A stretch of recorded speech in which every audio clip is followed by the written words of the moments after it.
ہم نے تم سے کہا کہ اس بستی میں جاؤ اور جو کچھ جہاں کہیں سے چاہو با فراغت کھاؤ پیو اور دروازے میں سے سجدہ کرتے ہوئے گزرو اور زبان سے خطتن کہو، ہم تمہاری خطائیں معاف فرما دیں گے اور بھلے لوگوں کو اور زیادہ دیں گے۔ پھر ان ظالموں نے اس بات کو جو ان سے کہی گئی تھی بدل ڈالا، ہم نے بھی ان ظالموں پر ان کے فسق و فجور کی وجہ سے، نافرمانی کی وجہ سے آسمانی عذاب نازل کیا۔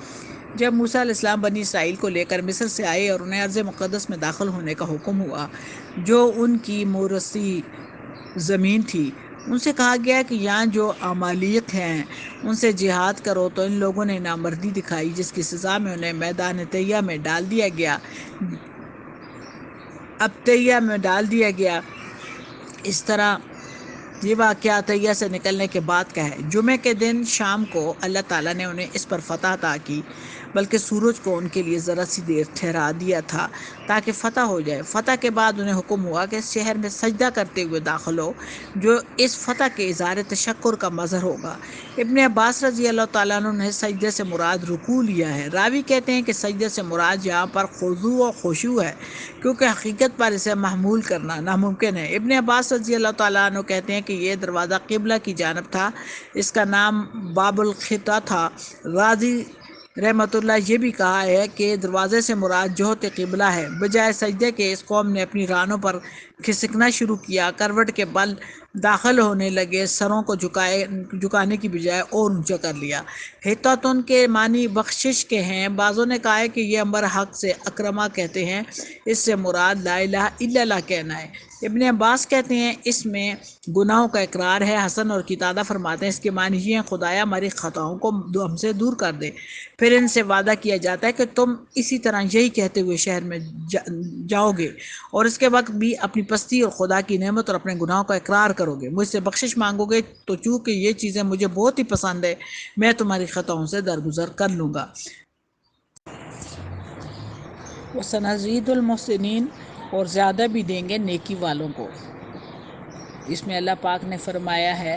کہ جب اندر جانے لگو تو دروازے میں داخل ہونا عاجزی سے جھکے جھکے اور زبان سے یہ کہتے جانا کہ توبہ ہے، ہم معاف کر دیں گے تمہاری پچھلی خطائیں اور تو سب کی، اور مزید برآں، اور دیں گے دل سے نیک کام کرنے والوں کو بدلہ اور زیادہ۔ اب قول اول کی بنا پر پچھلی خطاؤں میں وہ درخواست بھی داخل کر لینا مناسب ہے جو من و سلوہ چھوڑ کر معمولی کھانوں کے متعلق کی گئی تھی۔ مطلب یہ ہوگا کہ یہ درخواست تھی تو گستاخی، لیکن خیر اب اگر اس ادب اور حکم کو بجا لائے تو اس کو معاف کر دیں گے، اور ہر قول پر یہ معافی تو سب کہنے والوں کے لیے عام ہوگی، اور جو اخلاص سے اعمال صالح کریں گے ان کا انعام اس کے علاوہ ہے۔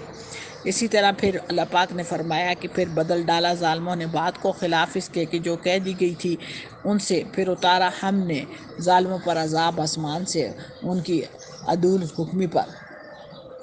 عدول حکمی ظاہر ہے انہوں نے جو بدل ڈالا ان ظالموں نے ایک اور کلمہ جو خلاف تھا اس کلمے کے جس کے کہنے کی ان سے فرمائش کی گئی تھی، اس پر ہم نے نازل کی ان ظالموں پر ایک سماوی آفت، اس وجہ سے کہ وہ عدول حکمی کرتے تھے۔ یہ آیت بھی سابقہ آیت کا تمامہ ہے۔ وہ کلمہ خلاف یہ تھا کہ حطتم بمانی توبہ کی جگہ ازرائے تمسخر حبتم فی شعریتی، یعنی غلہ درمیان جو کے کہنا شروع کیا۔ وہ آفت سماوی تعاون تھا جو حدیث کی روح سے بے حکموں کے لیے عذاب اور حکم برداروں کے لیے رحمت ہے۔ اس شرارت کی ان کو یہ سزا ملی کہ ان میں تعاون پھوٹ پڑا اور بہت سے آدمی فنا ہو گئے۔ بعضوں نے ہلاک شدگان کی تعداد 70,000 تک بتائی ہے۔ اور میں اپنے سامعین کے لیے یہ جو میں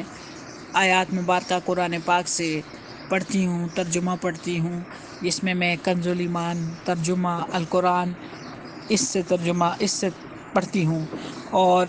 ترجمہ ہے یہ حضرت امام احمد رضا خان بریلوی کا، اور تفسیر میں حضرت صدر الافاضل سید محمد نعیم الدین آبادی کی تفسیر ہے۔ میرے پاس حضرت مولانا مفتی محمد شفیع صاحب مفتی اعظم پاکستان کی معارف القرآن، اور پھر میں نے تفسیر ابن کثیر سے بھی اپنی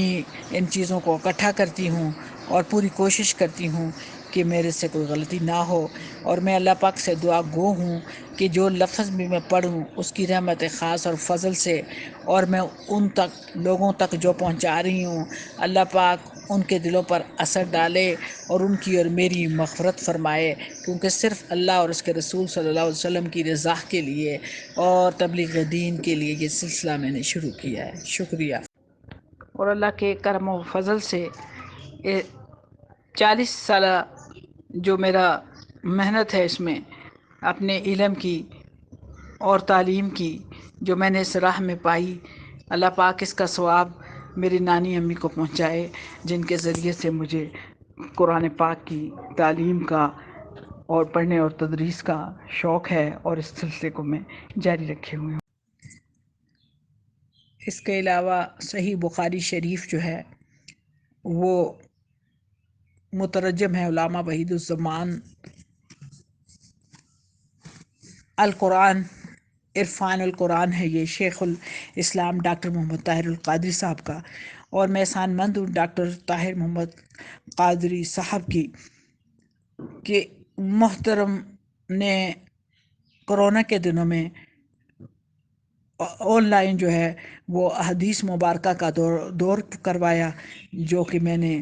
پورے خضوع خشوع کے ساتھ لکھا بھی اور ان سے سند بھی وصول کی۔ الحمدللہ میری زندگی کی سب سے بڑی سند حدیث جو ہے بخاری شریف کی حدیث مبارکہ کا دور تھا، اور ان سب کو لے کر اس کے علاوہ بھی میں جو ہے قرآن پاک کی تفاسیر کا مطالعہ کرتی رہتی ہوں، اور امیر ہمارے جو محمد اکرم اوان صاحب نے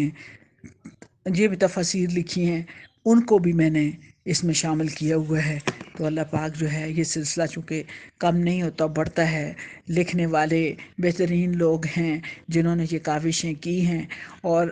میری ایک مقدور بار کوشش ہے کہ میں ان لکھنے والوں کی سے استفادہ کرتی رہی ہوں، تو اس علم کو اب میں آگے